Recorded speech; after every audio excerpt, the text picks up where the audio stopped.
Hey, good evening, everybody. How's it going out there in Webland? We are, of course, live on the air. This is Midnight's Edge After Dark. With me, as always, is Mr. Tom Connors. I'm here. You're a queer. Get used to it. I was just gonna ask, are you queer? I'm here. I don't queer. know anymore. It's okay. We're all. I've been up for 30 some hours. It's okay. I won't think any less of you. I also go both ways. So anyway, with us as always, but that charming voice is actually Miss Mecha Random Game User. Hello. Thank you for having me here. I think you've buried your intro every time. I do it all the time too, though. So that's fine. That's Tom. You've been for 36 hours. Now this is gonna be like the Fred. Roughly, yeah. This is gonna be like that episode of the Flintstones where Fred thought he had to stay up for 36 hours because he thought he had a dinopeptic germ. Yeah, more coffee. They took a bowling. They took he's just asleep on his feet, So, am I the only one who remembers that one? I always forget to turn my phone down. So, how's everybody out there in the chats doing? Yes, we have a lot of live longs and prospers. Yes, Mary Ashby calls me the ladies' man. I'm the ladies' man. Yes, ladies' man. The ladies' man. The ladies. Am I the only one who liked that movie? No, actually, I thought it was all right. Yeah, it was actually pretty good. It was probably one of the last good SNL movies besides the Stuart Smalley movie that nobody saw. Yeah, do you find yourself in the like that is the like unlike the like you like? I don't know. I think that's how he said. And do it. Your interests are debit. Yeah, your interests are debit. No, that's the butt. Okay, let's get to it. We got a couple topics here. Let's get to it before this goes off the rails. Well, we had, taken a couple days off, and a few things happened. And things happened today and the other day, and take it away. It's actually Comic-Con weekend in New York City. New York, and we're not important enough just yet to score freebies because I would be there right now, and I would be harassing a lot of people. Get him away from me! Get the fat kid! Oh no, the fat kid from Midnight's Edge is here! Get him away from me! You're the fat kid. I thought I was the fat kid. And I took off 10 pounds too, so that's. Yeah, my doctor said eat better and get some exercise, and I said, "Can I get a second opinion?" No. Okay, can I get another doctor? So, okay. Well, anyway, so I don't know.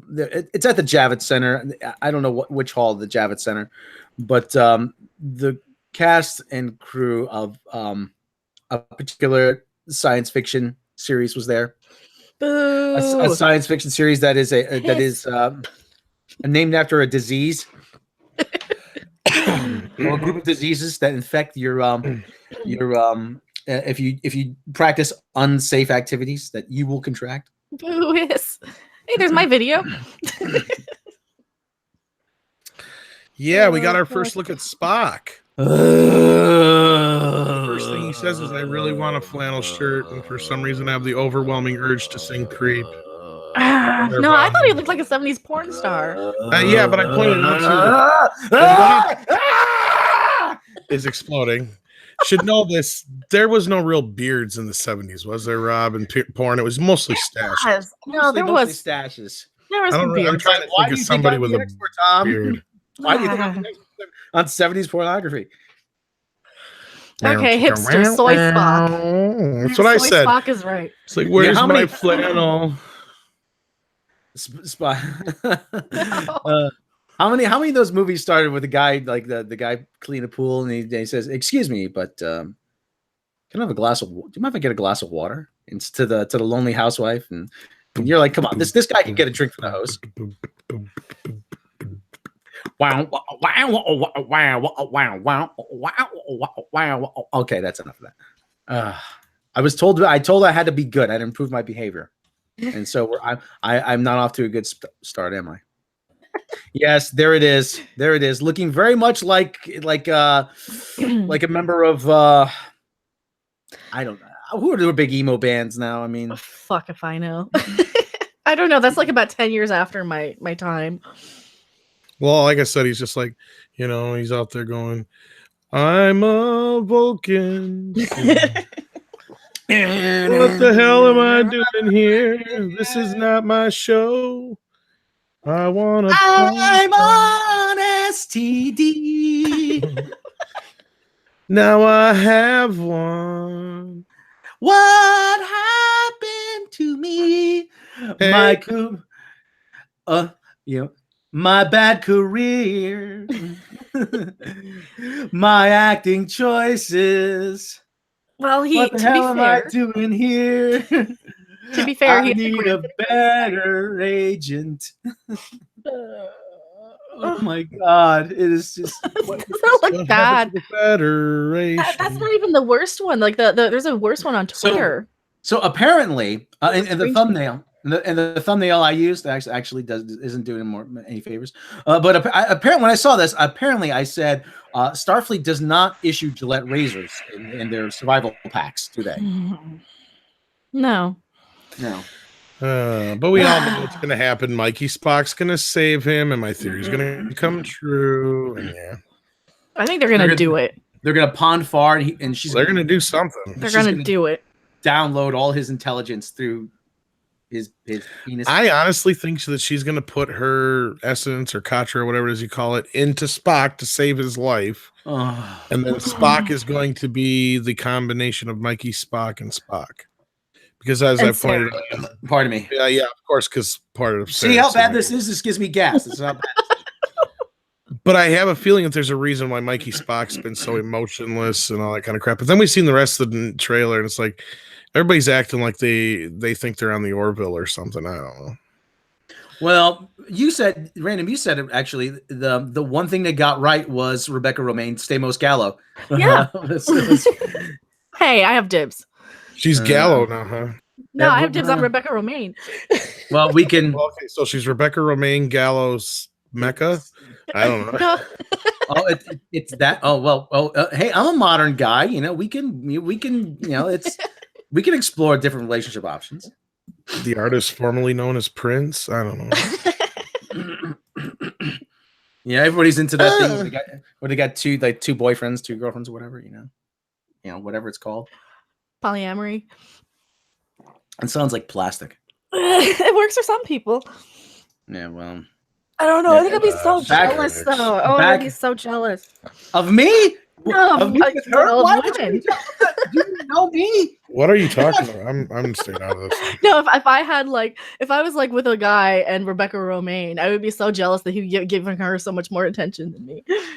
Please. The only Rebecca Romaine Rob's gonna get is called Rebecca Romaine lettuce. That's it. Yes, sorry to say. I hate to be the bearer of bad news, but I recognize my inadequacies. You put it in the microwave for 5 minutes, it's just as warm. Okay, we gotta stop there. That's too much. Oh my God. I was told I couldn't do certain things anymore. They're just calling him Mock in the chat. Call him Mock, yes. Mock. Yeah, that's good. I like that. All Mock. kinds of different We're names. gonna call him Mock from now on. Yeah, we someone said that the first night. It might have even been Cormerman that first night that said it. When he was the artist formerly known as Super Cormy. Oh, I still like Spock. Fuck the cuck. Mary likes the romaine lettuce joke there, obviously. I could give a fuck anymore. The only reason I'm stuck watching this shit is because I have to. Yeah. And I mean, Andre doesn't even care when we say that because he's like, it is what it is. Well, okay, everybody, you're gonna have some good Trek logs coming up. That's the only thing. Yeah. Sebastian, quit trying to ship me with all these horrible people. Mock plus Mecha. No. Mecha plus Tilly. Get it right. Or Mecha plus Rebecca Romaine. Now that's a night out I'd like to see. Giggity. Oh my God. Oh Lord. And then what was that thing coming out of her big blessed boobed heart? Did you see Ghostbuster the thing out of her chest? I think so now they're combining the worst of both of these franchises. Oh my God. The worst elements of Ghostbusters and the worst elements of STD now. Oh no. It is a nexus, as Doomcock would say, it is going to be a nexus of suck. Tyler Bioshock wants to know who your favorite actress is. Random. My favorite actress? Wow, I don't know. And you can't choose Gina Fine. Can I choose Ingrid Pitt maybe? Who's Ingrid Pitt? Sorry, spelling. Who's Ingrid Pitt? Oh, you missed out. Brad You're not Pitt's a horror wife. person. No, you're not a horror person. Ingrid Pitt did all the vampire lesbian movies for Hammer. Yeah. Ingrid Pitt. Oh, Ingrid Pitt. Okay, was she in anything else? Maybe. I don't know. I just remember in the Hammer vampire lesbian movies where she's naked. Rated PG. I don't even get a PG-13. She was in a bunch of episodes of Doctor Who from 72 to 84. Dr. Solo. What's next? I'll be sitting here singing kids songs. No, just look up pictures of Ingrid Pitt and make sure you don't put them on screen share because a lot of them are not clothed. Oh, okay, Ingrid Pitt. Oh, okay, I can see.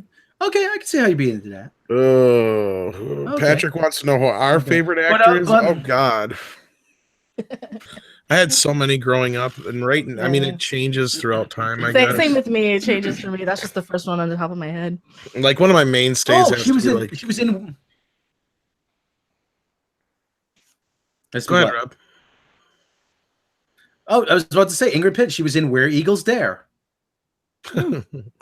My usual go-to is like somebody like Eddie Murphy or somebody like that, you know. I don't know. Do I have to pick somebody modern, or can it be? I have to think. Peter Dinklage in blackface. I still have a soft spot for. I would still love William Shatner. Willie, yeah, gotta love Willie. The greatest. What did Mark Zickery, Mr. Sci-Fi, call him? The greatest bad actor of all time, or something like that. It's probably on my walls more than anybody. Well, maybe between Mark Hamill, Harrison Ford, and Robert Englund, I suppose. Cormoran.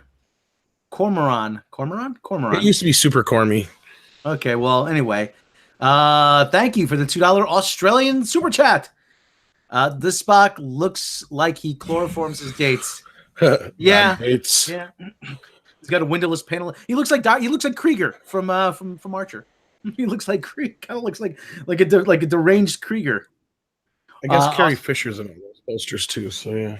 $2 Australian. I'm still trying to find out. I have to go to this big liquor warehouse that they have here, and I got to look for some Australian beer. Oh, Hayden White actually says opinions on the trailer for Daredevil. Looks awesome. That's my opinion. I've always been partial to Michael J. Fox too. What about you, Rob? Patrick Stewart, Michael J. Fox. I thought you were going to say Patrick Swayze. No.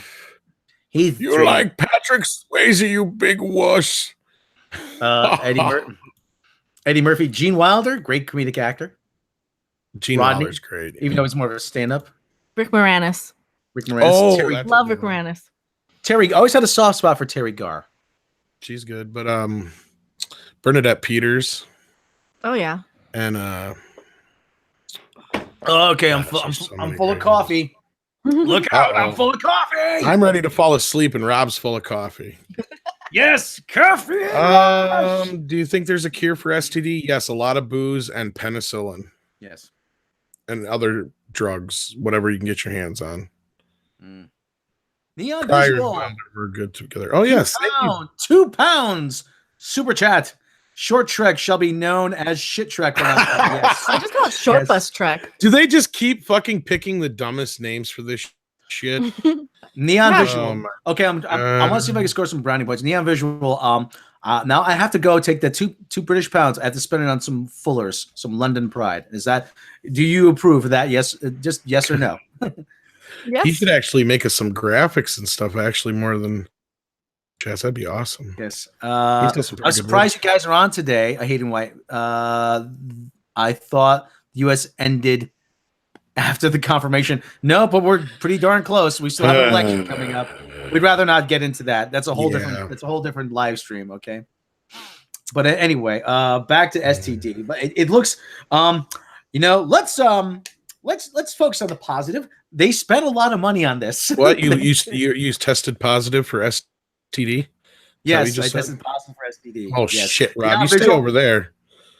Neon Visual gives me the thumbs up for London Pride. Actually, I'm trying to find what's it called?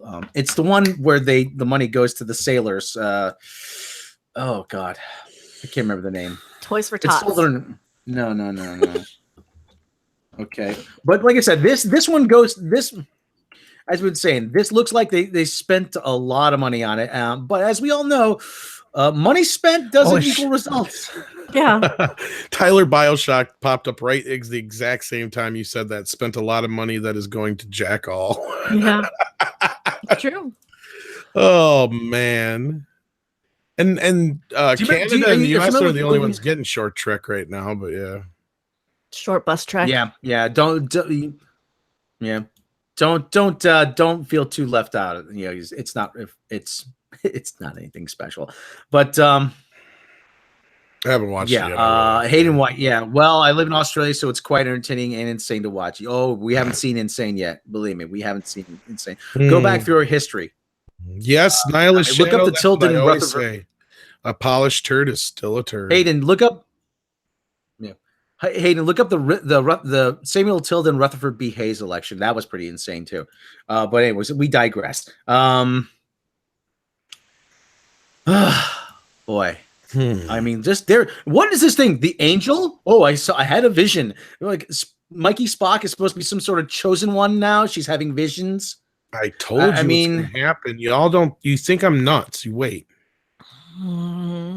But they're just. I mean, oh, for goodness sake, cry. I was about to take our Lord's name in vain, but I'd rather not. I'd rather do it for something worthwhile, like Jesus. She's fine, you know. Why are there only 41 downvotes on Mikey Spock vid, and did Russian pod? They only got like 200 upvotes. The only comment nobody's really watching it. The comment I left for them was, "You fucked it up." Oh, did you see though? They gave the Klingork's hair. They did give the Klingork's hair. They still didn't fix their fucking faces, but they gave them hair. Now they just look like a lump of turd with hair. Fucking trailer. The whole Star Trek trailer is terrible. It's terrible. I love how you can see my video in the background there. I'm going to recommend it. My expression says it all. Neon Visual, like I said, I'm trying to expand my beer palette. 2 beers. If you've tried them, yes, please respond in the chat. Trader's Gate and Seafarers. Seafarers was the one I was trying to think of. So okay, but anyway, we digress. Like I said, the Trek. At least you guys are gonna have good Trek logs to look forward to. At the very least. At the very least. Like I said, giving the Klingork's hair does not make that big a difference. Like, like you got Rogaine now in this reality. I mean, yeah, it's because they said it's supposed to be because they're going into battle and they shave their heads to go into battle, which they've never fucking done ever in the history of Star Trek ever. To get your hair done, I use VO5. They've never done it ever. It's such bullshit. Why do I only have one penis now? Oh, brother. I don't know what more to say. I really don't know. And the thing is, they're acting like this is gonna all make up for it. And that stupid the D6 they showed, the D7 or whatever it was. Yeah, it's supposed to be a D7. D7? Katinga. Oh, sure. Why not give it a stupid name? Why not? The Katinga battle cruiser is like what they always have been called, but what do? Eat drums. Yeah, it's Eat drums. Oh my god. Tom's the one who hasn't gotten sleep, and I'm the one having a breakdown. Is the sirens there yet? I think it's because we're more invested in Star Trek. I've been having a breakdown. I yelled for like a half an hour about it. Well, at least here's the great thing about Star Trek as opposed to Star Wars. There's a lot of Star Trek that I can still get into that I haven't seen yet that is still considered good Trek, and I can trust it. It's like basically forcing myself to watch this crap. Yeah. Ugh. Well, and I love the argument that people have, like, well, you should just be glad that you have Trek on TV. I would rather not have any Trek than shit Trek that I hate. You know, I am not that weak-minded of a fan. I am not that fair weather of the fan that it will never be in my mind unless it's currently on TV constantly. You know? Yeah, that'd be like somebody saying you should be happy. There's music. It's Taylor Swift. I'd be like, no, make me go deaf, please. Yeah, I'd rather not. You know, or Justin Bieber. My eardrums out. Or Justin Bieber. It's because Taylor Swift, at least. It's because I love Star Trek, which is why I say this fucking sucks. Yes. I know. And then there's all those people who are always, and I've brought this up before, and so is Rob and Mecca. But if we don't watch it, if we don't support it, we won't get it anymore. Good. I don't want this. I would rather just have TOS. We'll never get Star Trek again. Oh. We already have it. That's my saying. We already got one. Yeah. When they quit selling the McLean, we lost McDonald's too, right? Oh Lord! Midnight said, what did Star Trek fans do in a previous life to deserve this shit? Exactly. I must have been blowing Hitler or something. Maybe this is payback. When this is payback, the NBC says, we told you we canceled this for a reason. Back in the 60s. Shit. Yay, we don't marry Ashford. Yay, we don't want this film. Fantastic. We have 5 series of Star Trek to watch. Yeah. Exactly. Do we have any people out there listening right now? Of the 101 people out there, be lovely, lovely viewers that are Mecha Randoms patrons. She's going to be doing a live chat here real soon, so she's going to be leaving us a little early. But head over there if you're one of her Patreon users, and we're going to head over there after we're done too. So, well, while we still got her, let's talk about the She-Ra trailer. She-Ra. The fucking horse with the cross-eyed. Oh my god. The cross-eyed horse. It was so horrible. I will not have you discriminate against the visually different. What, the visually impaired? Visually impaired. That's who drew this shit. Whatever it is. I don't. For God's sake. The scale of like that's not funny.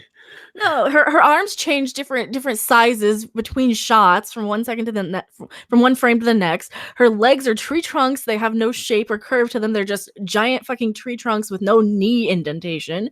Like really into speed skating. Yeah, and you've got pregnant looking teenagers in this thing. You nothing looks the right gender. The men look like women. The women look like men. The unicorn is cross-eyed. So it's one giant David Bowie album.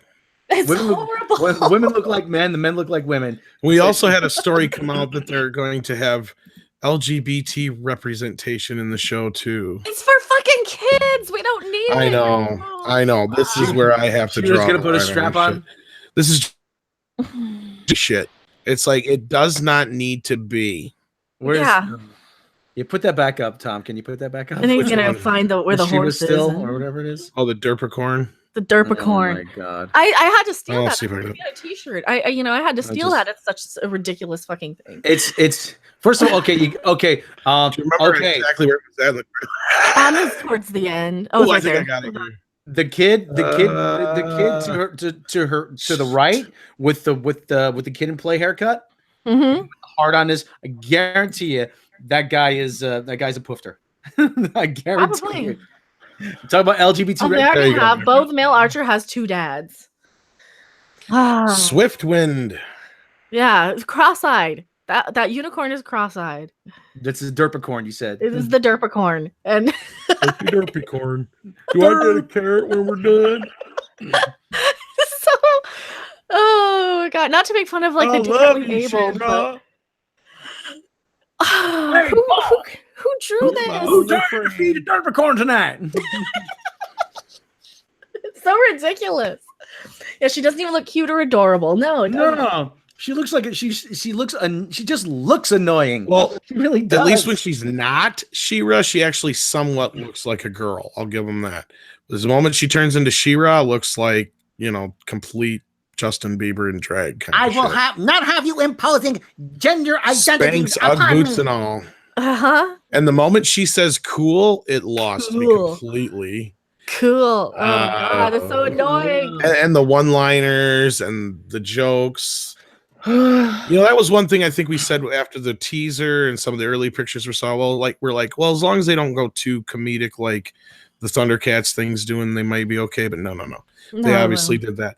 And I've had some people, Willie Woodward, who I don't know if he's listening right now, but he had asked us if we could go into the history of the show and why this is different and why it's, all that kind of thing and why we're so against it. We're not really against it, but like I said, I'm not going to pretend to be a fan. But at the same time, I'm like, you don't think much of kids, do you? You really don't. No, you don't think. I don't think these kids have a brain in their fucking heads. Part of my language. Well, Mecca and I are close to fans, yeah. And I'm probably the biggest fan here because I'm such a He-Man fan that it's like bleed over. And that's the one thing I did say about the trailers. Hordak doesn't look horrible and he doesn't sound horrible. He almost sounds exactly like he did in the old cartoon. So, yeah. But that doesn't mean he's not going to act like a complete show because we get 3 lines out of him. So, feeling fantastic. It says like XYXX. You know what? They actually put in the bar I go to. The bar I go to, they took the men and women's signs off the restrooms. They put XX and XY. I'm like, fuck. I don't know which one to go in. Which one is that? I don't even know which one that is. Well, you wait. You hang back, and then when a guy goes into one and somebody screams, you go in the other one. And Comrade Berniford Putin's axe Wheeler is right. They are just afraid of sexy women, and that's just it.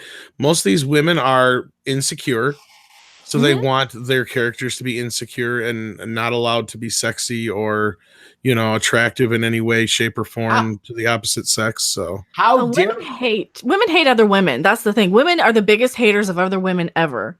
Remember when I said, "How dare you be beautiful?" Like that's what it's like. And Chris Rock. Remember Chris Rock? He said that bit. You're right. He said the same thing. Women hate other women. He says, you guys, you bring your girl around your guy friends. They all say, man, where can I find a girl like that? Where can I find a girl like, oh, she's so cool. Where can I find a girl like that? I want a girl like that. Ladies, you bring your man in front of your girlfriends. They say, damn, I want him. And I will slit that skinny ass bitch throat to get him. So I'm like, yeah, women hate other. I hate saying it, but the women, you're right. Women, she's saying it, I'm not. Women do hate other women. It's true. Who does she think she is? Strutting all up in here?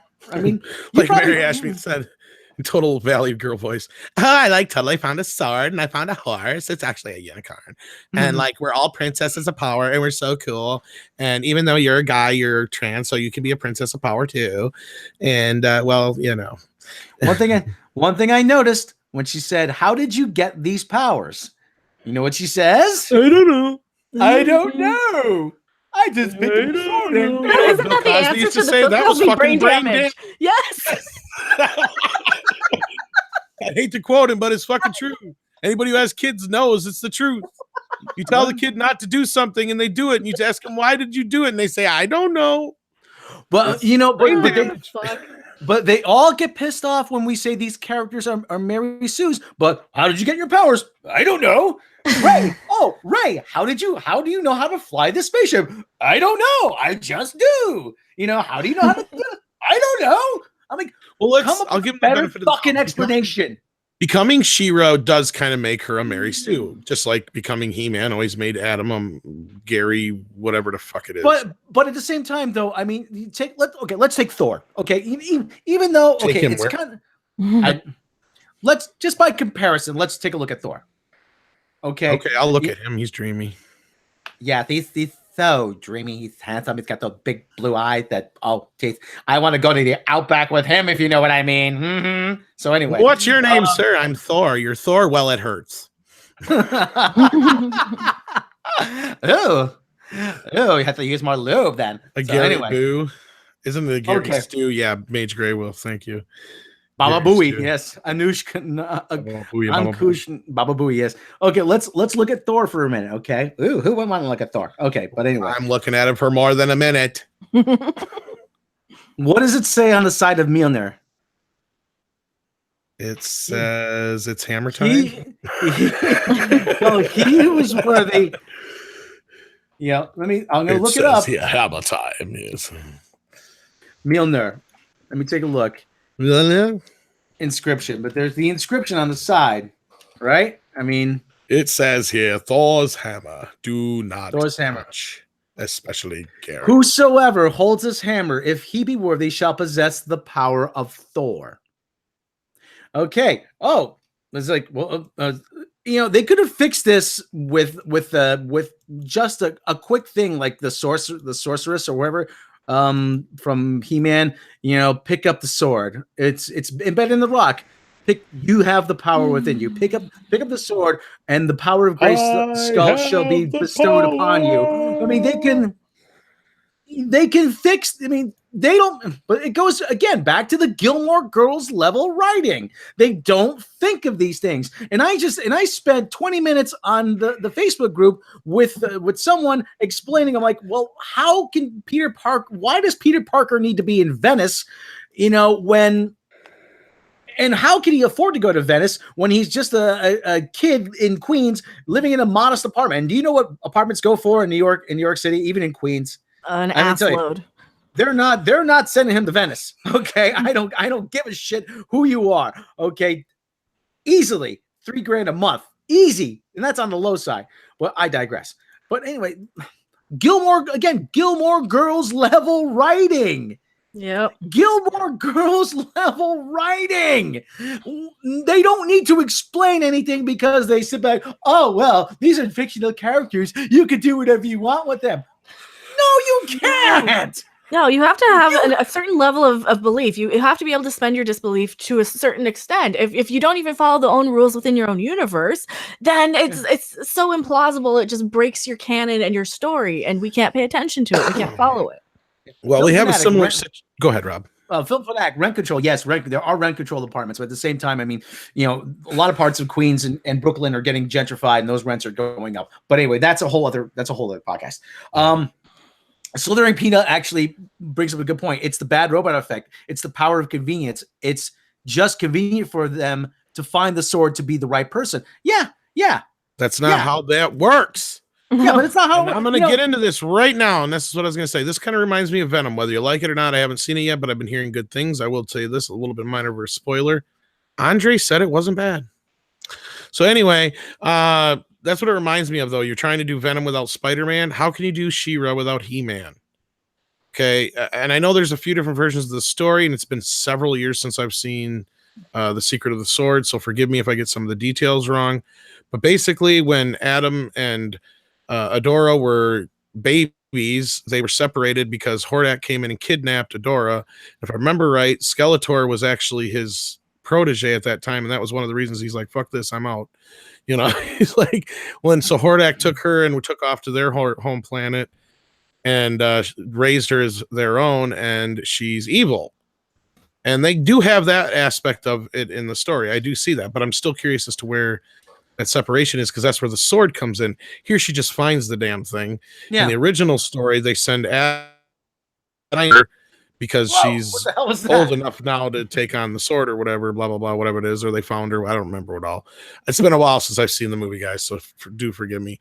The DCV Titan, thank you so much for the Canadian $5. Question, have the She-Ra crew started saying that they want to subvert our expectations?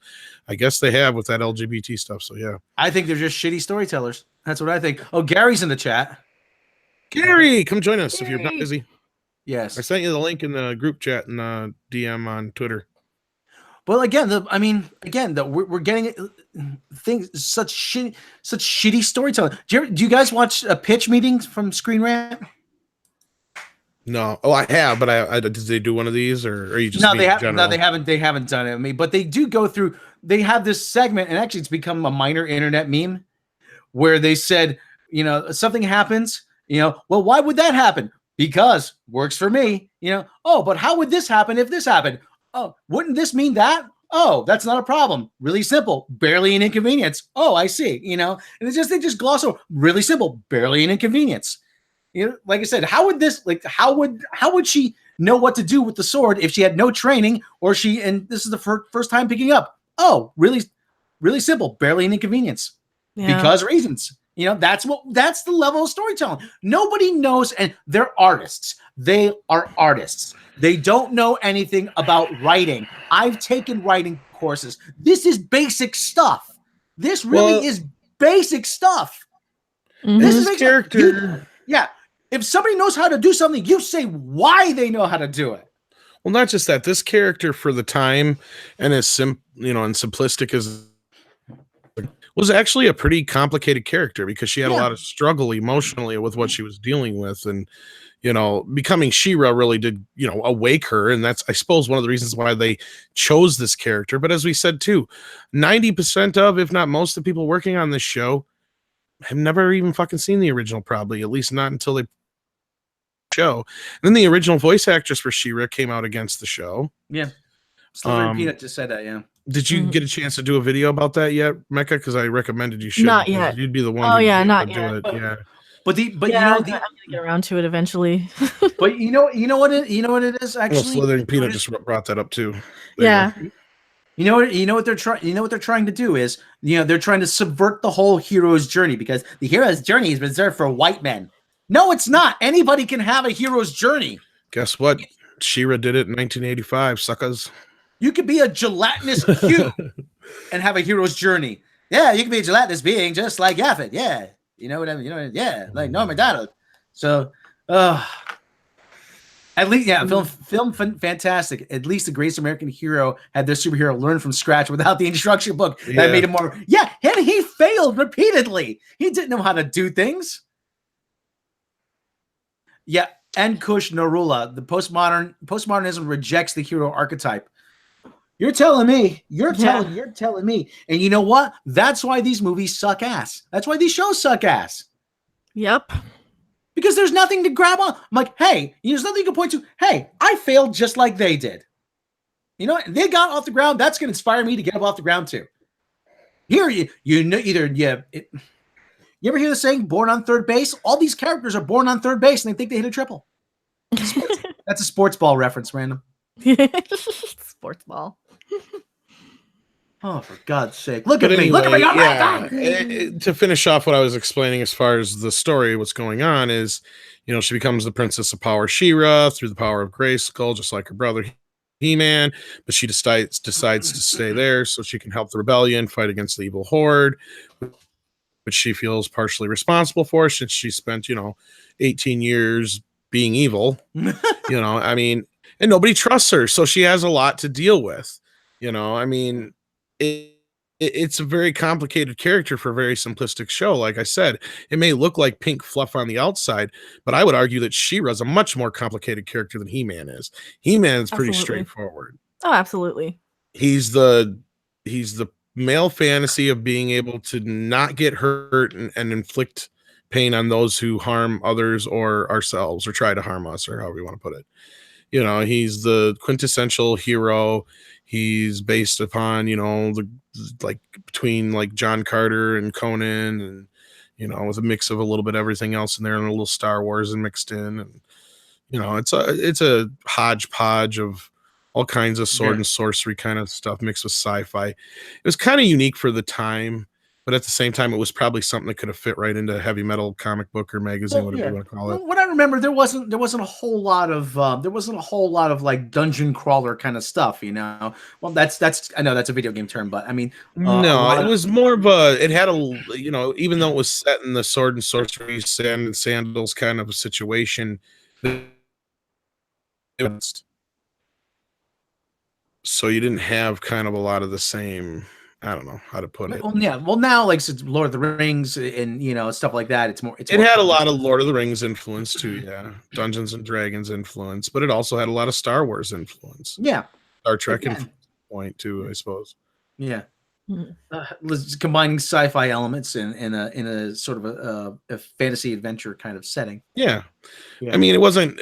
I'm sure that they weren't the first to do it. No, but they were the first to make it popular and big, and that's probably one of the reasons and ways they got away with the whole Conan lawsuit was that Conan's set in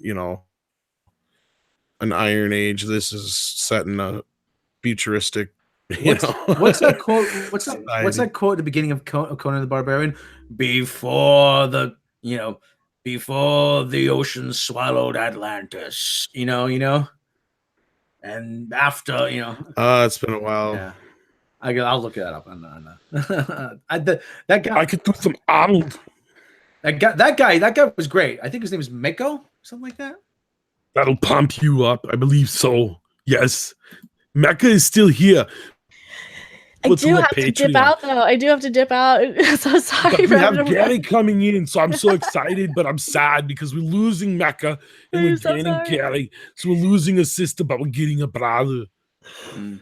Thank you guys so much for having me, and I'm doing the Patreon Discord hangout. So if you guys are on my Patreon, go over to my Discord, go to your Patreon. There's a link there, and I dropped it for you guys too because I know Midnight's Edge is a patron of mine. So thank you guys so much for having me, and I will see you guys later. Bye. Take care, random. We lost it. Come back! No. Anyway, so yeah, enough of the She-Ra crap. I just had enough. So what are we talking about now? Well, we're gonna be talking about Captain America here in a minute, but I think we'll wait till Gary gets in here for that. So let's take a few questions in the meantime while we're waiting for Gary. What tree would it be? He's almost what ready, tree would it be? so, yeah. Spruce. Okay, how about that? We started off. Is that in that song? Spruce. Well, Barbara Walters used to ask, "What tree would you want to be?" What tree would you want to be?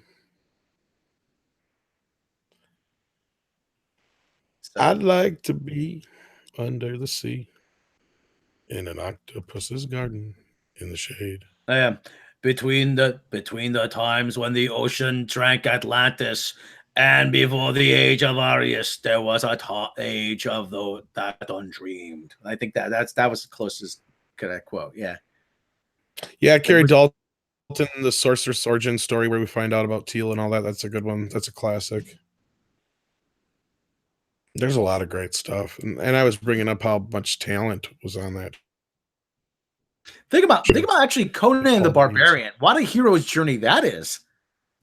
Well, he's kind of like one of the originals, yeah. I mean, geez, I mean, as a kid, he lost everything. His parents are killed. And he's actually grows up on the Wheel of Pain. So he's Batman? Well, yeah, kind of. Robert E. Howard, I mean. Big and better than Batman. Snakes. Did you say snakes?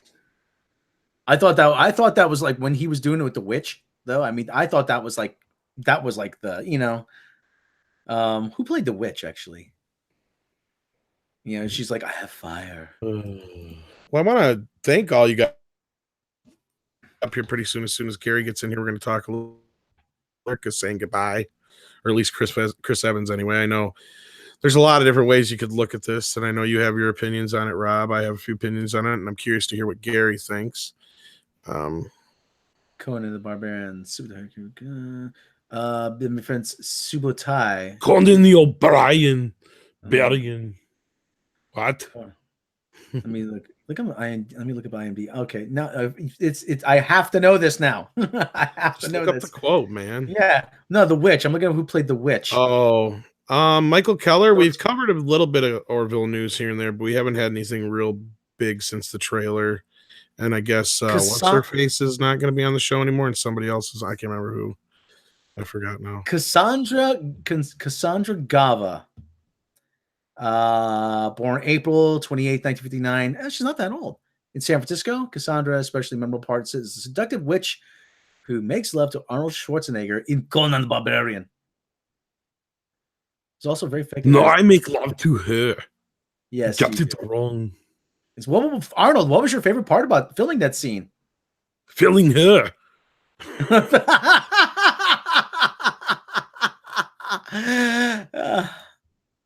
Oh lordy, let me see what else she was in. Now I have to find out what else. Cassandra Gava. She was actually really hot. Her name was Cassandra. Okay, 85.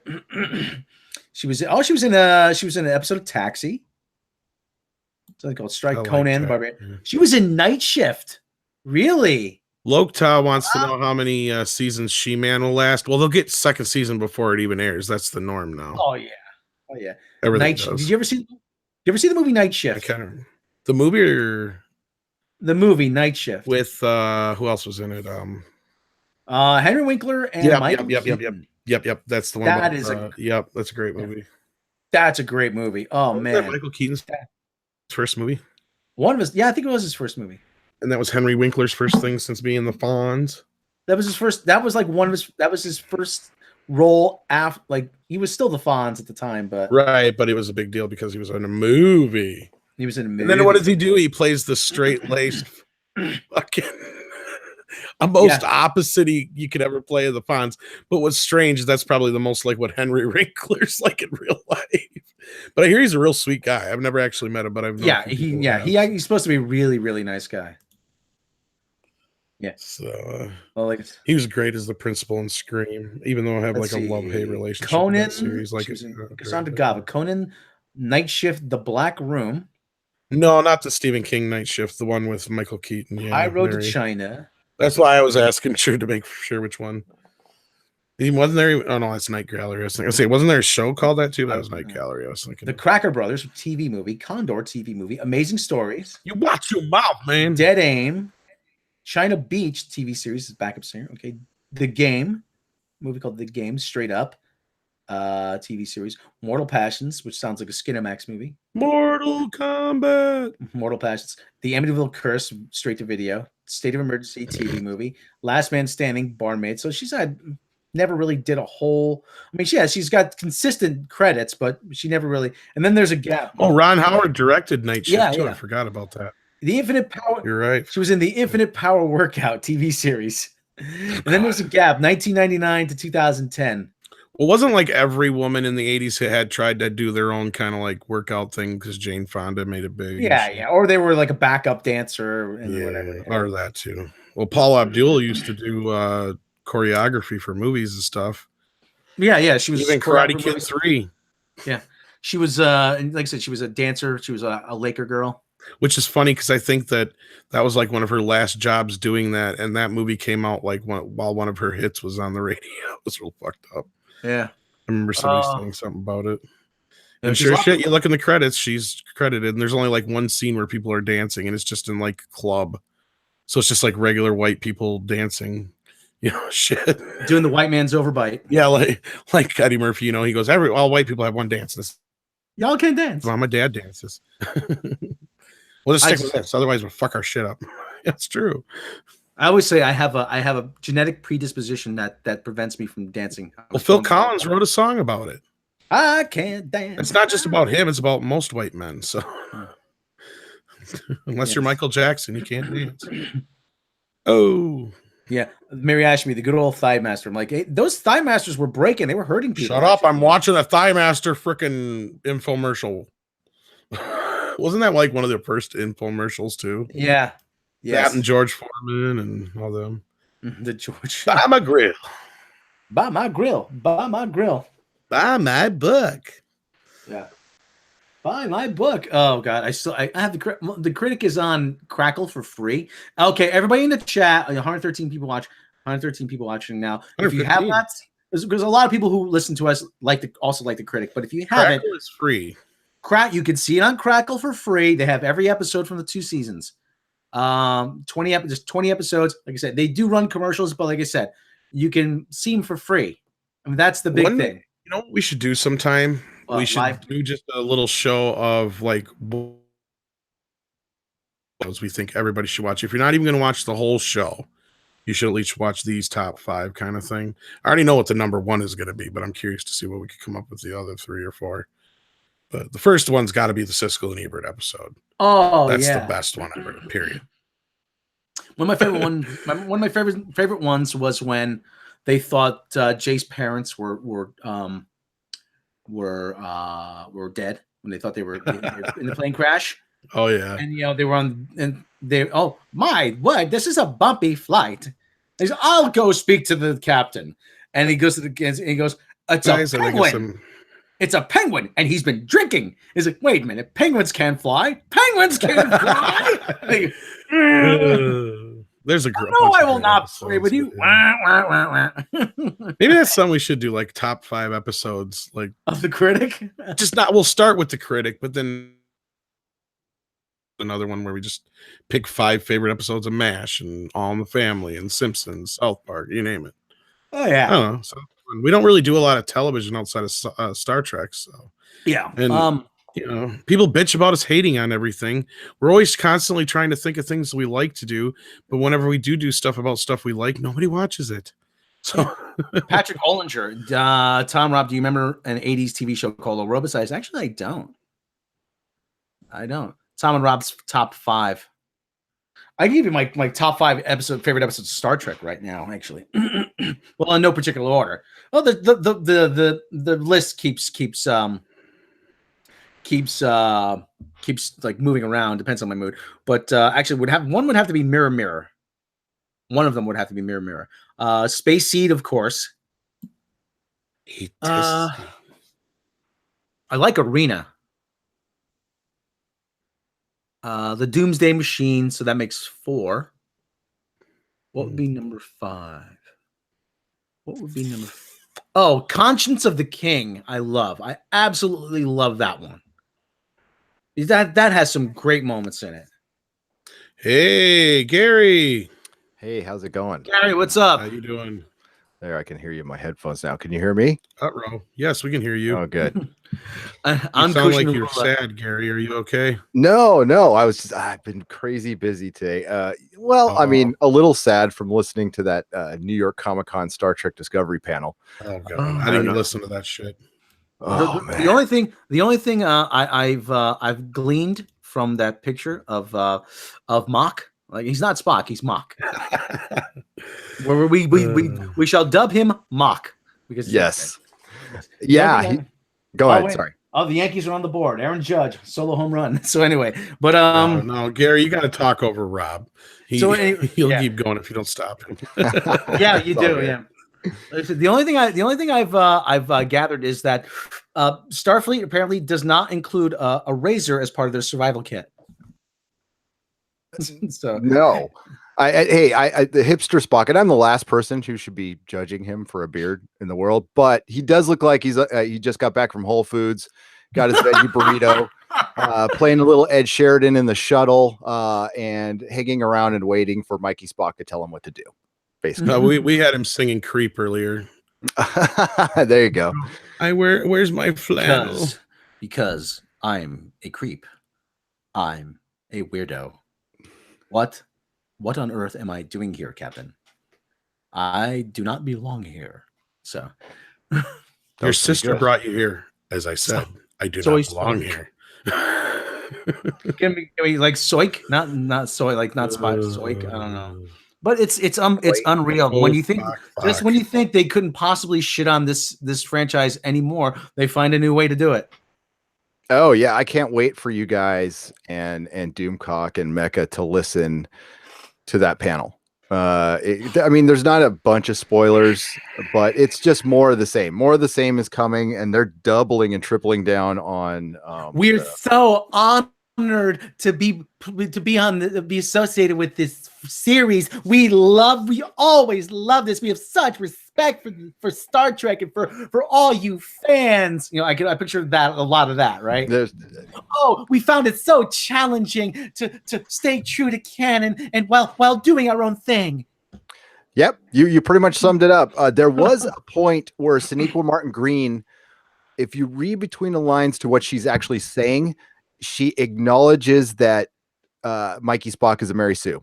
She talks about like having a very human journey where she makes mistakes, and she's kind of winking at the crowd during this. So I was like, okay, that's interesting. They did a Q&A. It was she pretty probably hate listens to us. I'm sure they do. I'm sure they do. Sorry, but there was also a ton of. There's going to be Klingon feminism, and God. The Klingons have hair. That's their big change, everybody. Sorry, spoilers. Oh my God. Do you want to hear what their explanation was why they didn't have hair? Excuse me. Mecca said it, but please repeat it. Yeah. So they ran out of Rogaine. They used a Star Trek: The Next Generation episode where Worf talked about being in some battle and he dipped his hair in something, and they extrapolated that out to Klingons shave their heads during wartime.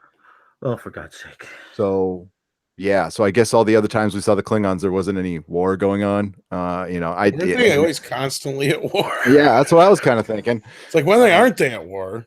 And I'll leave it to you guys and Annie Trekker and Doomcock and stuff to break down all the canon violations. But it definitely seems more of the same. They're gonna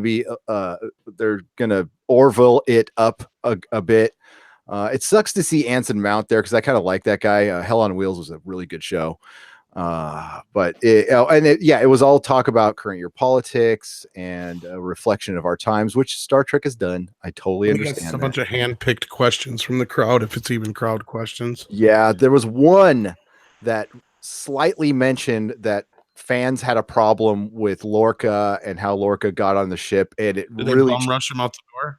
It triggered at Anthony Rapp, his body language. He starts like leaning over. He goes, wait, listen, wait a minute. And he goes, oh, it'll all be explained by the end of season 2. And they introduced everybody at the panel during the song Sabotage, which I mean, if you want to get your conspiracy theory hat on, yeah. Fucking hate the Beastie Boys. I'm sorry. Everybody always says, oh, you like the Beastie Boys? No, I don't like the Beastie Boys. I thought they were a novelty act back in the 80s, and I'm like, how did I like the Beastie Boys? That has nothing to do with this, but yeah. But that would just make me, oh, for God's sake. I was thinking that it's gonna maybe they're gonna put it in the Kelvin universe. And they're tripling down on the whole Spock and Mikey Spock being brother and sister. They're gonna dive deep into their relationship. You said deep. Yeah. So, there wasn't much else. Kurtzman. Somebody did ask if they're ever going to show the Klingons as they looked in the original series, and he said no. He flat out said no, and we're keeping to the spirit of the 25% difference, kids. Yep. So yes, it's Game of Thrones deep. Yes, Tyler BioShock. Game of Thrones deep. That might make it interesting. My theory, Gary, about what I think is going to happen. I think you did. Never mind. So I think say it again. Mikey Spock. How they're going to find a way to combine Mikey Spock and Spock, so that they're one, and that's how we never see Mikey Spock or talk about her because she is Spock. They're one and the same. Wow. She has to give her Katra or whatever that she got from Sarek to save him. You watch. Because they did it before and the stuff. You know, they're gonna do it. Well, yeah, they also. I mean, they've heard their critics. I wouldn't put it beyond them to do anything. They're gonna completely fuck with canon some more, but they've heard their critics because they sounded very defensive in some of the stuff. They made sure a couple of the actors, pointed out actual episodes, and it was very rehearsed, rehearsed when they were bringing that stuff up. So I don't know. I mean, it's early on. We saw the one short. What did you guys think of the short? Did you see it? Didn't see it yet. Okay. I still have to watch the last 2 episodes of last season. Full confession. Look, Tom, why can't CBS just admit that STD is a full reboot and not canon, so the fans would still have original series and not worry about STD? Because they're trying to play both ends of the coin there. Somebody did, and they fired him. His name is Brian Fuller. Go back, look about 2-3 years ago, not quite. When he was still attached to the show, he said it's not in canon. It's not in Prime canon timeline. It's not in Kelvin canon timeline. It's its own timeline. He was the only person who had the balls to admit it and changed his show anyway. So, yeah. I see. It feels like that's what they're going to do. I mean, if I don't want to ruin the last 2 episodes, but where they arrived back, that could absolutely happen. I mean, you're implying that there's something to ruin here. So that's it's like, the moment that shit happened, it was all over the internet. So I didn't even have to see it. So yeah. So when they come back from the mirror universe, it's 9 months after the Klingon War has ended, and the Enterprise pops up. Yeah. So they could be somewhere else at that point. It would fit. Well, and Rob and I always had a theory, and we heard that we're going to say this.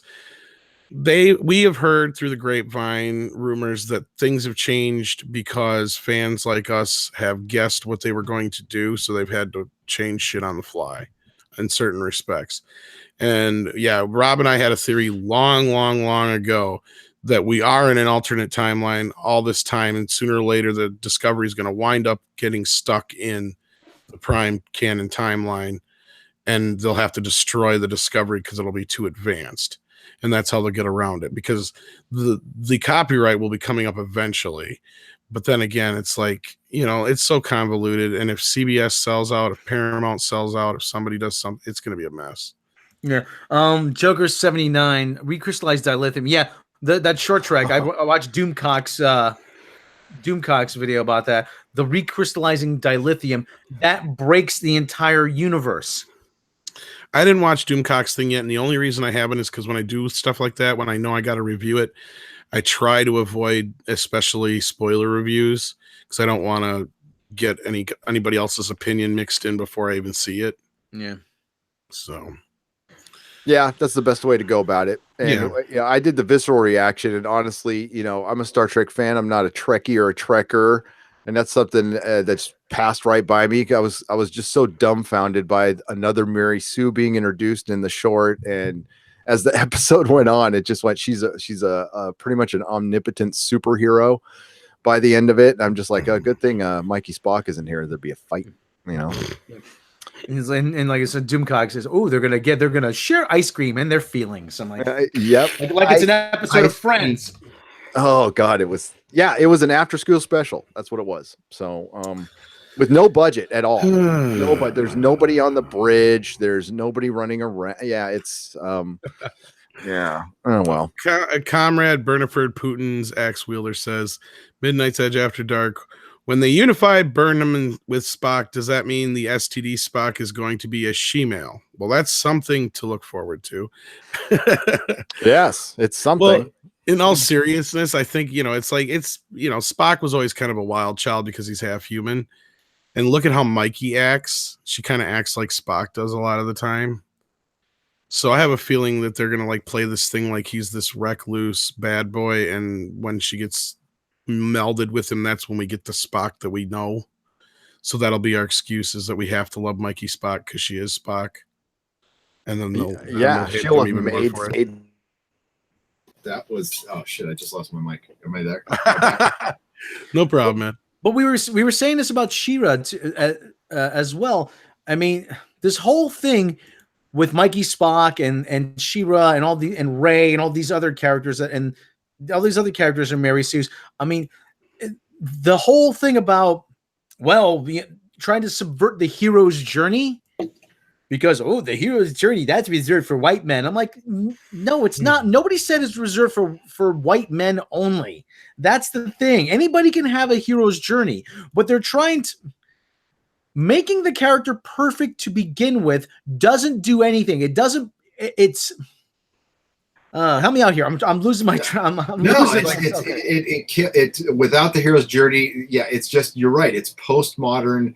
It's things happen because, and there's shades of gray everywhere, and there's no real bad guys.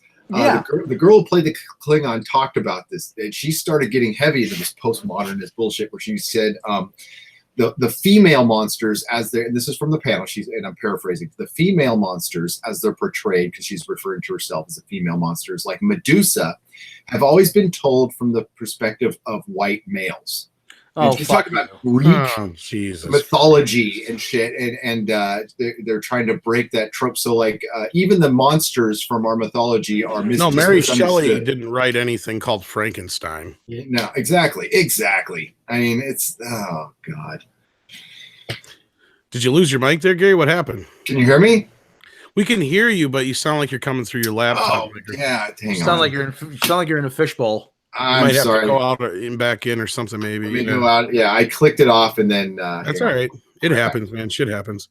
Sorry, be right back. No, Tyler Bioshock. Yeah, gonna have to go early. Dad just got into Rick and Morty and won't stop watching it. Okay, that's okay. I did binge it when Rob threatened me, so I had to watch it. Well, wubba lubba dub dub. So, yeah, that was scary. But this whole thing about by making these characters perfect, you're not subverting anything. You're not sticking it to you're not Solo. He was perfect in Solo. He was loving. He's a hero. great guy. He's not a scoundrel. Yeah. Gary, how are you doing? Better? Is this better? There we go. Yeah, that's much better. Yeah, Perfect. Han Solo was a dick in the first movie. He was kind of a dick. That's what I'm saying. He's when we meet him in Solo, yeah, he's a bit of a brash, swagger to him or whatever you want to say, but he's too nicey. He loves the chick. He's always trying to help people out. Did you notice that? He's everything that he's gonna become in 30 years or 20 years. Who called Amelia Clark destroyer of franchises? Lady Khaleesi destroy her franchises. She's in the Terminator, that goes into the tank. She's in Solo, that goes into the tank. I am become Mary Sue, destroyer of franchises.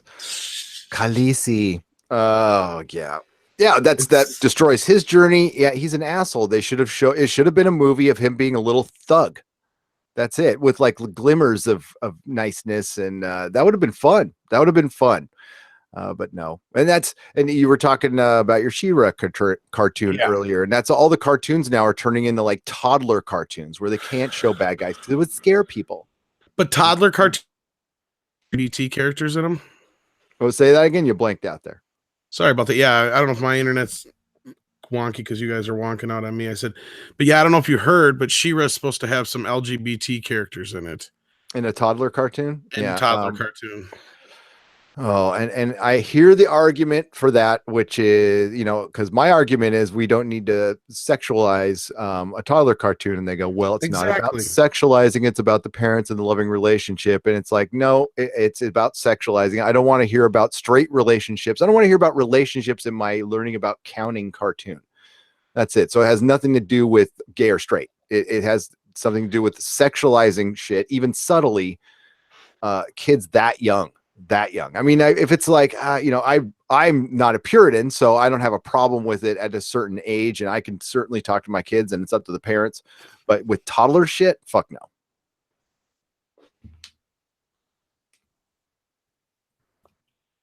Okay. Hello, Rob. Yeah, hi, Rob. How's it going, Rob? I'm like, awesome. Did I kill the show? I am just trying to see what else could be taking up my bandwidth here. So that's okay. You guys talk amongst yourself. No, we were going to talk about Captain America. Yeah, I'm interested in hearing your take on this. I already kind of know Rob's, but we'll get back to his too. But I did a little video on this, and I actually thought I thought they were going to kill him at the end of Civil War because that's kind of what happened in the comic books.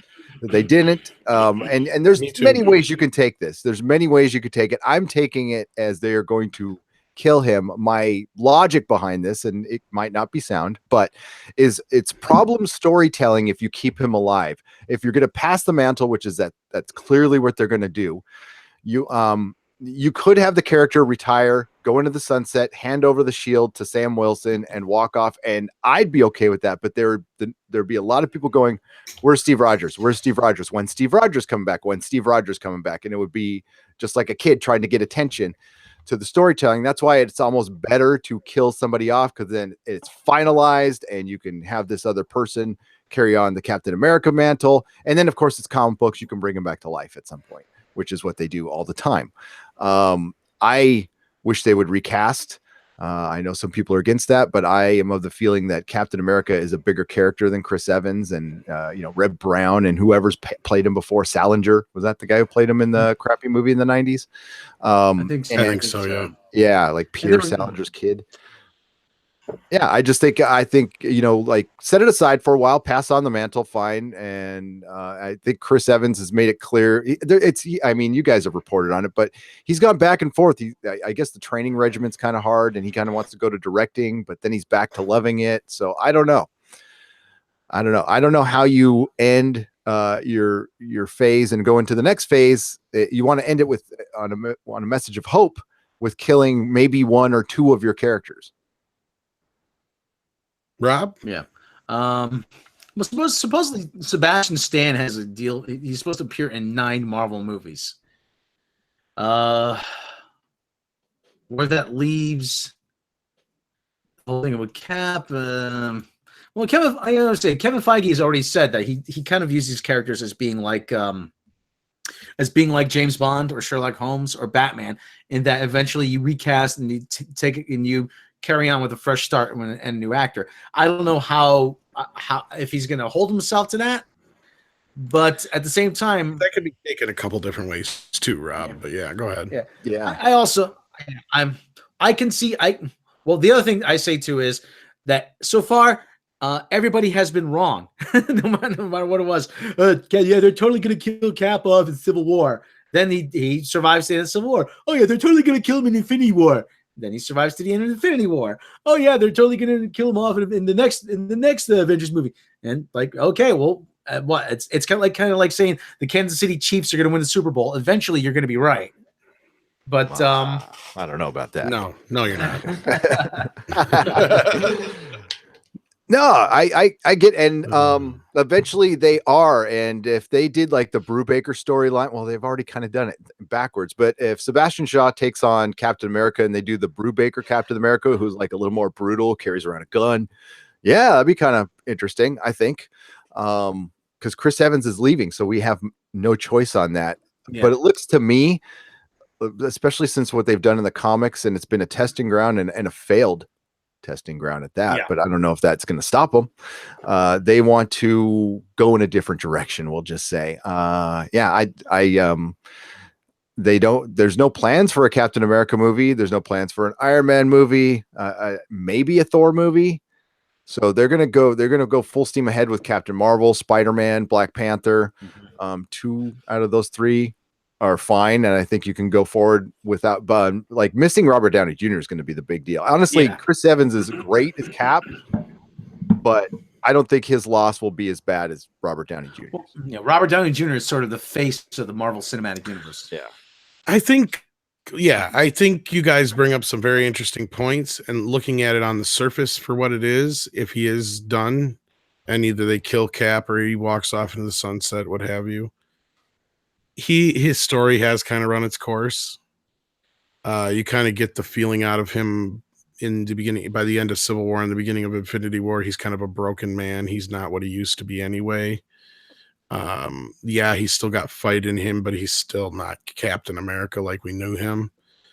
They're really pushing Bucky as White Wolf or whatever it is, so I don't think they're really going to switch him again right away. I think they're going to let Cap kind of go. They're going to let Captain Marvel kind of take over the captain role in a lot of ways. Yeah, there's a good idea. I think they're going to die off, and as expensive as they are, kind of. The only one who might survive would probably be Thor, just because he's almost impossible to kill. He's like your Superman of this kind of. And then Thor just kind of goes off and just rules New Asgard or whatever. Well, not only that, Ragnarok was a huge hit. Yeah, I think it made as much as the first 2 Thor's movies I think it made as much as the first 2 Thor movies put together. If somebody knows the exact math on that or not, but I'm pretty sure I'm close, if not. So that I'm sure they're like, oh, we definitely got to do some more Thor.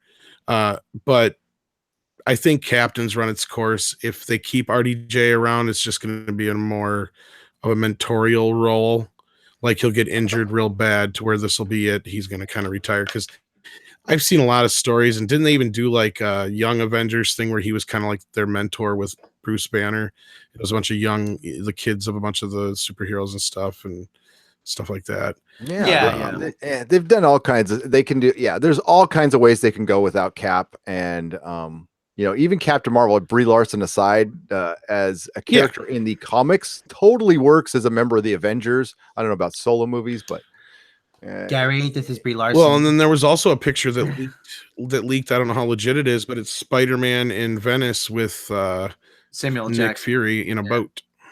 In a boot. Homecoming 2 or in a boot.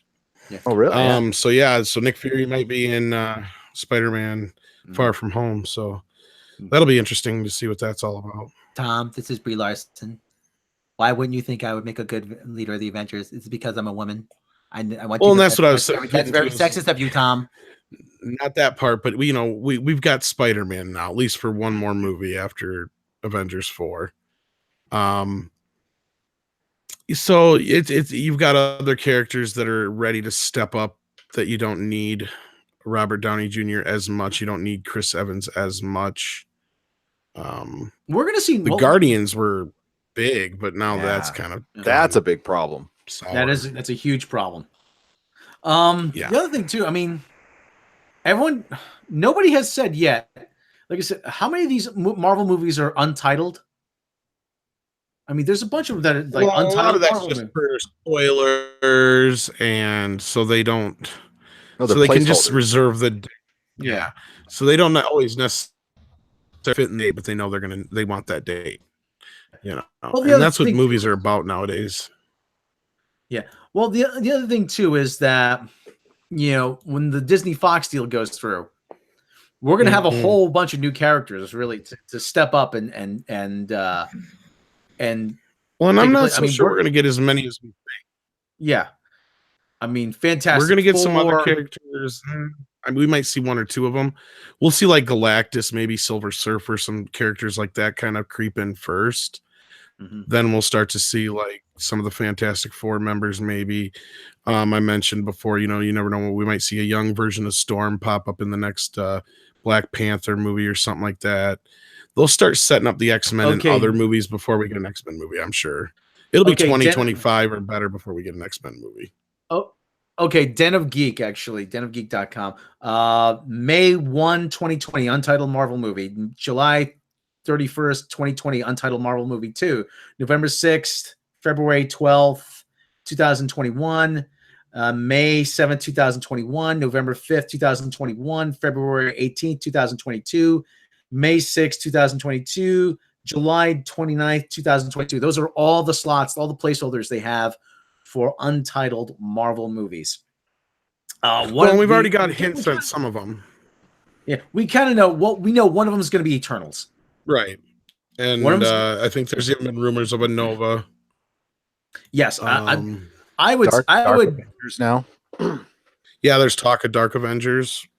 Tell me a little bit about that, Gary. I'm not too familiar with all that. I mean, I've seen some of the characters that are in it, but I also noticed that some of those characters are Spider-Man characters.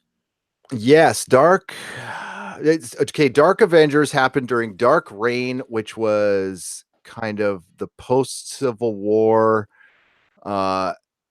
time when Harry Osborn, it's post-Civil War and God, is it post-Secret Invasion? God, my brain's getting old here. It's post-Civil War, and people are still not trusting the superheroes. Harry Osborn kind of rises up. He becomes Tony Stark has fallen at this point, and he uses the Iron Patriot armor, and he forms an Avengers, which is like, so he gets a bunch of villains basically to be superheroes. And it's literally a Dark Avengers. So it's Harry Osborn as the Iron Patriot. We had Bullseye in there playing, I think it was, was he Wolverine? I can't remember now. God, I read this whole thing. And I know, like, he had a bunch of villains. Venom was in there. No, I think he was Hawkeye. Right? And it was actually pretty good. It just ran on too long. The Dark Reign, guys, if you were out there, I remember selling comics. They put it was during Dark Reign. And that moniker was on top of every comic book. And I have the whole series downstairs, and it takes up an entire long box. Now, a long box is about 2.5 feet long, holds almost 270 comics. It weighs 60 pounds. It's, I have a bunch of them. And everybody got burned out. Like, they were pissed by the end of that. So, but it's a fun story to begin with. Yeah. Now, do you think this is... Go ahead, Rob. Like I said, no, go ahead. Yeah, actually, probably. Well, I was just gonna say, do you really think this is legit? Do you think they're obviously going to switch out some characters, unless that? Because we had been talking a little bit, like I mentioned to you on your podcast last night in the chat. We were talking a little bit about how Venom tied into Spider-Man and how it could possibly down the road, especially since Holland is signed on for one more movie than the MCU has to use him for. However you want to put it. So in all theoretical bullshit, however you want to put it, Sony could turn around and say, hey, we're going to do another Spider-Man movie and we're going to tie it in with our Venom verse or whatever they call it and trick everybody again. Because that was a big thing. If you haven't checked out the on the main channel, we just dropped a Venom mini documentary. If you haven't seen it yet, check it out. A lot of great info in there. Can't wait to see that. Yeah. So real quick, it's Yeah, it's a Venom. Well, not a Eddie Brock Venom, but Mac Cargan Venom plays Spider-Man. Okay. Bullseye plays Hawkeye. Dak Dakin, who is Wolverine Jr., plays Wolverine. The Sentry's in it. So is Ares, the God of War. Sounds And almost like something they'd rather do as a TV show than a movie, but okay. it'll be an expensive TV show, but Dakota Stanton super chat. How many mediocre MCU movies post A4 will it take for audience viewership to trust to die 5 like DCEU? Finish your thought, Gary. Sorry, and then we'll get back to that. To answer that question, I think it doesn't take long. It doesn't take long to lose the public's interest. I would say a year of movies if they do 3 kind of not even bad, just mediocre. I don't think that's going to happen. Come on, I don't want to sound like a hater. I love Kevin Feige. I think Andre and I both have agreed it's going to take at least 3 really bad movies in a row. I would agree with that. But because he just had a rough start to begin with. You cannot fight the law of diminishing returns. It happens to everybody and everything at some point. So, what Marvel has done is nobody will ever do that again. It's history making. It's brilliant. I can't wait for more. And I would geek out at Dark Avengers, but I could see if DC starts doing something good, I can see people tiring of Marvel and just wanting something different and going to DC. Right. I mean, you guys haven't seen Venom yet. I kind of liked it. I mean, it's not a good movie. Yeah, and Andre did too. Yeah, but I kind of liked it. I was planning on seeing it, but I didn't get a chance to. Troy Tempest gave us a $2.99 Australian super chat. No message with it, but thank you, Troy. We appreciate that as always. Good. Thank you from Gary. Yeah. We'll assume it's a man. It just seems like Venom scratches that dark and gritty itch that a lot of people have about the Marvel universe. You know, it says dark and gritty. You know, like that whole baser kind of like the whole the misconception that there has to be a high body count in order for something to be mature. And don't get me wrong, Venom has enough to it that it could be done on its own, but it's just so intertwined with Spider-Man. I don't see that not driving me nuts through the whole movie. How did that reflect to you, Gary? Well, once you get past, you put that once you get past that, without spoiler warnings, without spoilers, I will say they leave that door open, so they don't shut it. And that's the smart move. So they don't slam it shut. They don't say, no way could Spider-Man exist. There's actually a pretty big nod in the beginning to Spider-Man, to the universe, and to everything in there. So I don't know, I'm conflicted about this. Yeah, the origin is close to what the animated series, I will say, a little bit. I just feel cheated because the last minute when they decided, no matter what they say, they decided at the last minute to go PG-13 because they got scared. Yeah. Oh yeah. And a lot of people have said you can tell the movie's edited way down. Absolutely. It would have been better as a rated R movie. There's a lot of horror elements they could have thrown in that they backed off on from the beginning. And you guys will see if anybody goes and sees it, you'll know what I'm talking about. That would have been a lot of fun. Well, the other side of it is like, okay, now that you turned around and changed your mind and did it PG-13, I hope they feel like idiots because they probably could have done it with the Marvel Universe. Oh, yeah. I think they could have made the same. I think they could have made more money. Because I think that's the only reason that it wasn't in the first place is because Kevin Feige said, no, if you're going to do it it's not going to connect with our Spider-Man. Yeah, I agree with that. I totally agree with that. He's the only person who can make that call. And I didn't see a ton of kids in the audience anyway. I think the general it's awareness not a real kid-friendly villain. Exactly. I don't think there's going to be a lot of little kids coming to the Venom movie regardless. So, and they already took his balls away in Spider-Man 3, so I don't know. And then seeing, I love Tom Hardy. He's a great actor, but I seen him in the previews. It's like, oh my God, he's doing Woody Allen. What the fuck? Oh my God. No, with the Venom. Oh my. You know what? That gets it's weird because that voice in the trailer doesn't happen in the movie. I don't know why they did that, but it's not as prevalent. Are you saying he ADR'd his entire dialogue again? I don't know, but it's not that voice. It's not that. Not it's that a little quirky guy voice. But it's not now. He gets a little neurotic at times, but when you see him in the movie, it's not that bad. I would tell you. I mean, I was expecting to. I wasn't like what the fuck are they surprised how trying much to I advertise expected. to us? That's Sony is crazy. They make no sense. Amy Pascal is the luckiest person in Hollywood. She writes racist emails and survives to a president at the time, which some people really liked. And she gets away with that. She fails upward. She gets fired as CEO, but puts herself in charge of Spider-Man, which is freaking. She's a genius. She's a goddamn genius. I mean, for creative content. Well, she wasn't the first person to do that. Avi Arad did it first, and then his predecessor did it, and then she did. Yeah, it was. Spider-Man's been passed around more than let's just leave it at that. But anyway, it's just, man. Poor Spider. And so what is? He's entrenched at Sony too.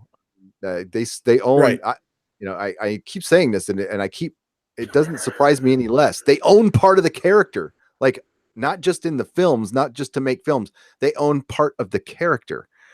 That was a dumb move. Whoever did that at Marvel, I think Avi Arad did it. I think you're right. I think that was part of his little end game when he bowed out and got fired or whatever. He fucked them out of their best character they ever had, which is going to be interesting because people bring up all the time like Namor. Namor is like the one big missing thing from the Marvel universe, and it's because the character ownership is in IP hell right now. There's multiple companies who claim right to that character.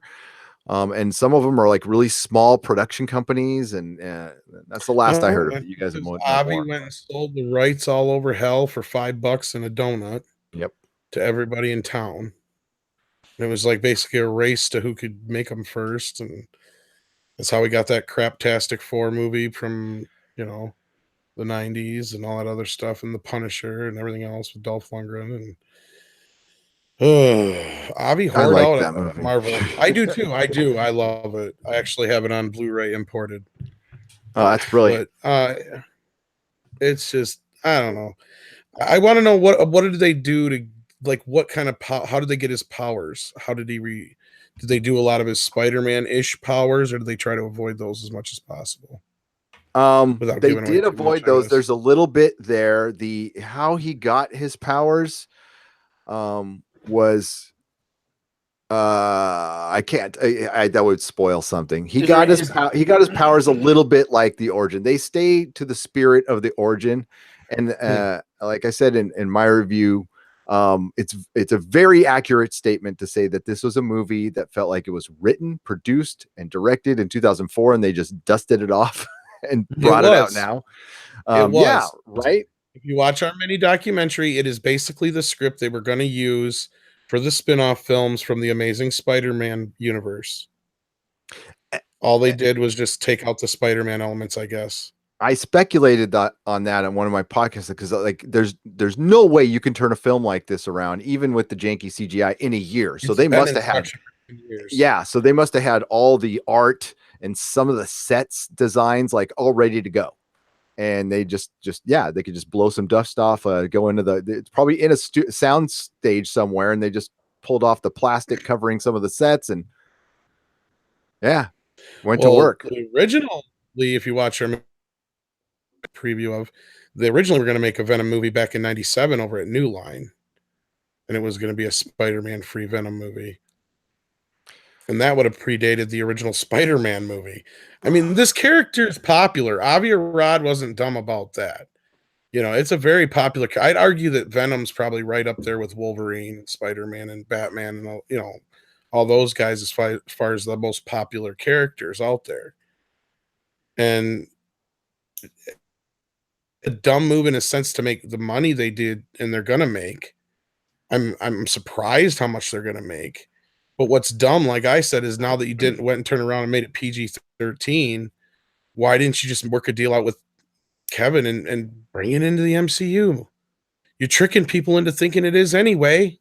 That's the whole point. They're tricking people. Yes, and And you're right, Tom. They must, everybody, Disney and Sony must be thinking, going, shit, if we would have taken another year and actually not even that. Marvel, it's like, yeah. They could have done it on a weekend 2 months ago and surprised the fuck out of everybody. This movie would have made at least 20-30 more million dollars this weekend if everybody's like, dude, don't realize this, but it's a secret Marvel movie and we didn't know it all this time, or something like that, and pulled it out of their ass like it was a big surprise. Yeah. When all it was us, they're going, I think we're taking too much of a risk doing a 200 million movie. Let's make it PG-13. Better yet, let's get Kevin on the phone and see if he's on board now if we cut it down and what it's going to take to make it, Marvel appropriate. Yeah. That's what I walked out of it going, enjoying it, but what a lost opportunity. For one, just seeing a good comic book Venom, like as far as just like how he looks from the comic book and how he acts, it was completely accurate. And like now we're not going to see that with Spider-Man. That's kind of a bummer. And it could have been a great rated R movie. Yeah, it's a head scratcher, as they call it. Yeah, with Infinity Wars if they would have done it, because they're in space right now. So there's plenty of opportunities for Peter to come into contact with, the symbiote, however you say it. I mean, it's a wasted opportunity in my eyes. So, and then to kind of bring it back around to what we were saying before, some people are like worried about, where the MCU is going to go and stuff like that. They kind of set themselves up perfectly for the X-Men, because they got the Accords. The Accords are going to become like impossible to enforce once the X-Men start to sprout up. And how are they going to bring them in? And that's going to be interesting. And that's going to play into the Accord. It's going to turn into the mutant law or whatever. It's like going to be the next step in the Marvel phases, especially since they can't really go cosmic right away if they had planned on doing that with Kevin or with James Gunn. So I don't know what the plans are there either. So, and that was a way they were planning on changing things up a little bit. Thor Ragnarok was kind of a preview of that. The Guardians were obviously the doorway to that, Yep. So I don't know what their plan is now. But yeah, we should probably wrap this up soon. Yeah. Okay. Well, yeah, anyway, I gotta cut out. Mrs. Nerdrotic is almost here. But I could come back. But if you guys want to end it, hey, it's the weekend. Hey, it's Saturday night, my friend. Well, Mecca's doing her Patreon chat. If you're one of her patrons and you're not already over there, you should head over there. She invited Rob and I to come on over, and I'm sure she'd send you the link to Gary once you're not busy, and you could hang out with us over there and her patrons. Who knows? Maybe I'll dig out my guitar. Maybe I'll break out the bass. Let's jam. There you go. Can you play Money? I can. Yes, I can play Money. Yes, I can play. Can you play Creep so then I can sing the Spock song? I can play. Yes, I can play Creep on a bass. I don't. Everybody even, can. It's an E string, right, or the D string. It's like very easy. Yes, it's some form of EADG. So yeah, I'm sure. I think that's it. Yeah. Even a dummy gets it. I think that's it. But yeah, so we're gonna head on over there probably. I don't know if Rob is, it's probably past his bedtime. He's an old man. I've been up so long. It's like I might as well stay up a little longer. Yeah, what the hell? Carrie Dalton, real quick, asked a good question. Were there any tweets from Disney/Marvel/ or congratulating Sony for the success of Venom? That's a good question. I didn't check. I don't think so. I thought there was a backhanded compliment that Tom mentioned from Iger. So I think that was like sense Sony, because Fox is going full bore ahead with this schedule this next year. And I've really got to go. But one quick question: did you guys notice the associated with Marvel on? Oh, you didn't watch Venom, so Venom is associated with Marvel. I did see it on Venom, but I think I seen it on like Deadpool or one of the last X-Men movies. I can't remember which. Somebody out there in the chat remember, and I noticed that because it didn't have the Marvel Studios thing. It said in association with. Yeah, that's weird. Marvel. It was really weird. And then I think that's going to be on all the non-Marvel movies up till this is done and over with. But yeah. Gotcha. All right. We'll see. Cut out. But all right, Gary, thank you so much for joining us. We're going to cut out here ourselves so we can go join random. But we love having you on, Gary. Man, and we got to get you guys on again. I love being on. Thank you to chat. You guys are awesome. Some of like our everybody in our chats is so cool. So I'm really appreciative of that. Rob, it's nice talking to you again. And nice talking to you again. Yes, and I'll see you over, I guess, at Mecca's Patreon.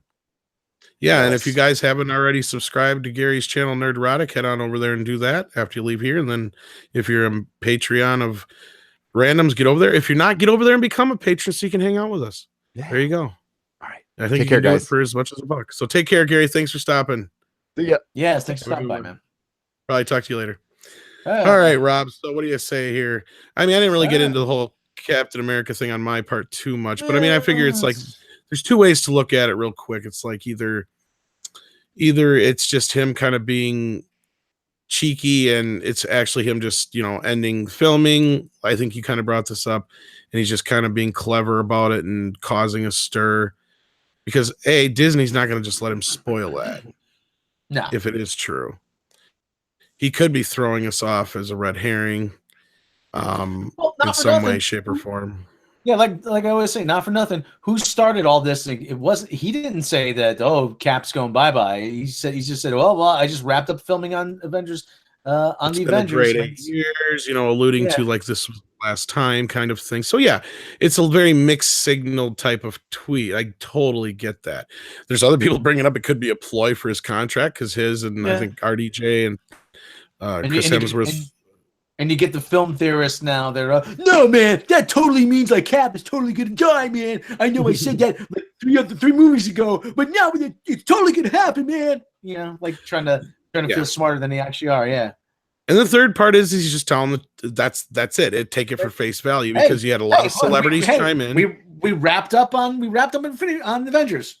Good for me. Well, that was my first point. But if you want to take it is either Cap is going to retire or die. You had a lot of celebrities chime in, those who probably are close enough to actually know where that kind of added some validity to it. Disney hasn't remarked one way or the other. So it could be true. Disney's good about keeping their secrets. I have a feeling that we're going to lose almost every single one of the original Avengers except for a handful. Yeah. Well, and like I said, I still think you're going to see these characters. Some of them are going to just ride off at the sunset. That's it. I'm done. See you later. True. I'm out. Like, but Thor's they cannot. Go ahead. Thor's going to go off and like I said, he's going to rule New Asgard or whatever, Yeah. Well, Thor, I think either he's in the process of working on a contract. If he hadn't, I can't remember. There was something out there that I know Hemsworth was talking about a contract or coming back. But RDJ, I think, is up in the air. Chris Evans is up in the air. Black Widow, we've heard about her possibly coming back. We haven't heard anything about. There's supposed to be a Black Widow movie, so. Yeah, so that's what I'm saying. We haven't heard anything though about Hawkeye. Yeah. He's very expendable, I'm sure, because Andre really wants to see him die. And Scarlett Johansson actually said, "We better hurry up and make this Black Widow movie while I can still fit into the outfit." Well, she could die and turn around, and the Black Widow movie could always be a prequel as well. So there's always that aspect too. I mean, there could be a point where we lose all the original Avengers except for Hulk. You never know, and that's just because he's unkillable, pretty much.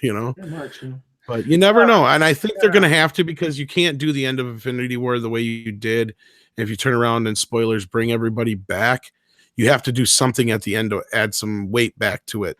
Yeah. Otherwise, it's such a cheat. And I keep pointing out they've already recast certain characters. Granted, they're not main. Actually, no. They recast the Hulk with Mark Ruffalo, and they recast Rhodey with from Terrence Howard to Don Cheadle. And those are extenuating circumstances too. Well, yeah, Edward Norton didn't want to do it again, but at the same time, there's precedent for it. But the whole thing of but one of the things though, I said, this speaks the fact that people say, no, man, Robert Downey Jr. is Iron Man. I'm like, no, Robert Downey Jr. is an actor. He plays Iron Man. I'm like, that doesn't speak to people's whole ability to differentiate between the part and a fictional character and a real live human being. So well, to go back to what you said in the beginning though, about the whole 007 thing is I think you can interpret that two different ways. Like you just said, you could recast it like they did, with Mark Ruffalo, etc.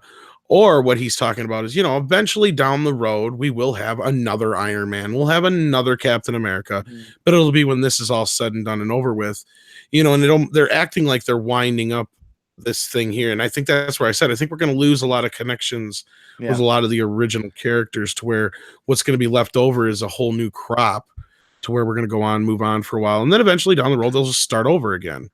Please, for the love of God, no Riri Williams. Please, just. Oh gosh, I got into somebody about that on my comments section the other day. That is a bad idea from the get-go. It really is. It really is. Another Mary Sue Williams.